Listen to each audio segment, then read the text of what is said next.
Shalom, sahabat wanita, dimanapun kita berada. Pada kesempatan ini, rasanya tidak terlambat kalau saya mengucapkan selamat tahun baru 2021. Kiranya di tahun ini, kasih anugerah Tuhan berlimpah-limpah atas setiap kita. Dalam nama Yesus, kebahagiaan dan sukacita menyertai kita. Amin. Sharing kali ini saya beri tema ibadah sejati. Saya ambil dari bacaan Alkitab Roma 12 ayat yang pertama. Karena itu, saudara-saudara, demi kemurahan Allah, aku menasihatkan kamu supaya kamu mempersembahkan tubuhmu sebagai persembahan yang hidup, yang kudus, dan yang berkenan kepada Allah. Itu adalah ibadahmu yang sejati. Pengertian ibadah, banyak orang mempunyai persepsi seperti misalnya ibadah raya, setiap hari Minggu, ibadah kategorial, seperti misalnya ibadah anak, remaja, pemuda, wanita, umas. Ibadah mempunyai dua pengertian. Pertama, ibadah atau kebaktian.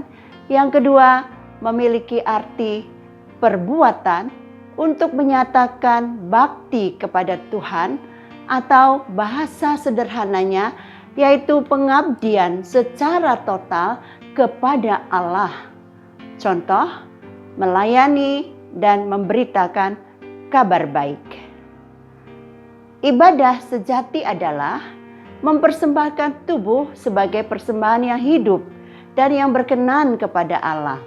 Mengapa kita mempersembahkan tubuh sebagai persembahan yang hidup? Karena tubuh adalah bait Allah.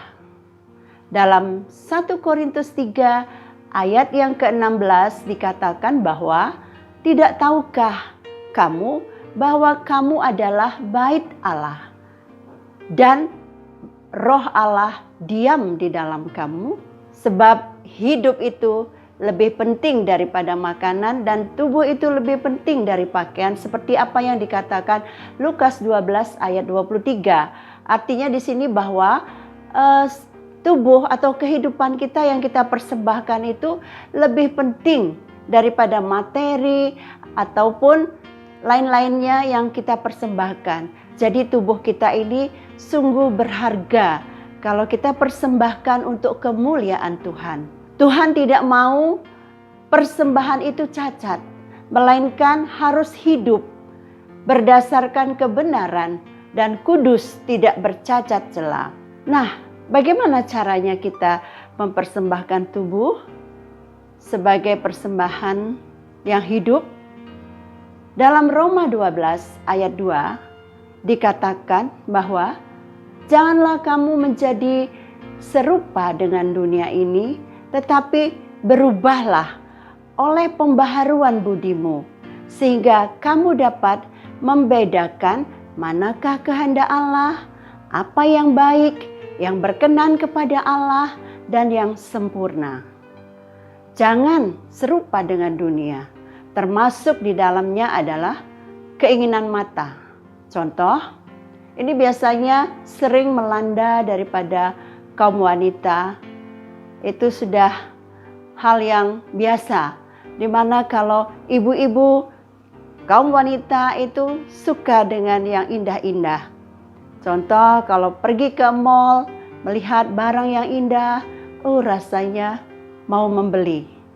Mungkin sudah punya 5 sepatu, 6 sepatu yang bagus, tetapi melihat yang lebih bagus, ingin membeli. Belum tentu sampai di rumah dipakai. Nah, itu merupakan pemborosan. Yang berikutnya, keinginan daging.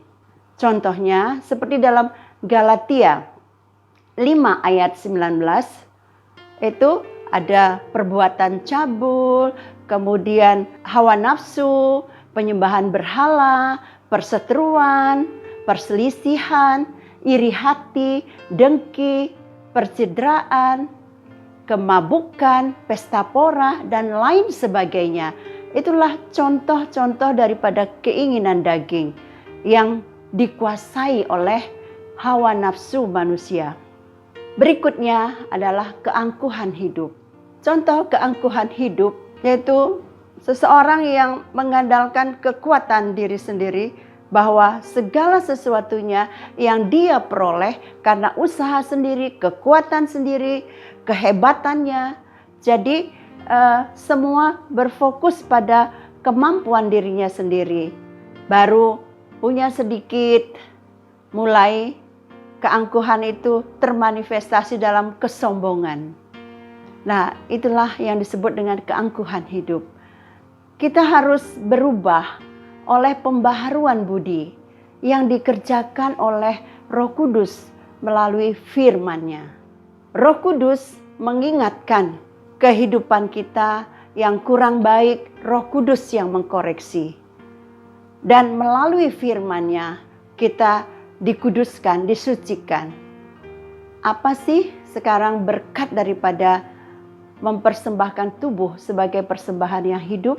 Pertama, kita menjadi pribadi yang memiliki hidup kudus, supaya Roh Allah betah tinggal di dalam kita. Dan yang kedua, supaya kita berkenan di hadapan Allah, berkenan kepada Allah.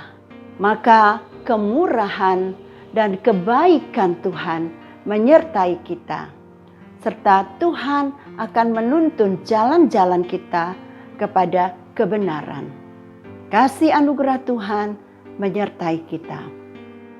Mari di tahun yang baru ini kita lebih bersungguh-sungguh kepada Tuhan, setia dan terus melayani Tuhan sebagai tanda pengabdian kita kepadanya. Tuhan memberkati.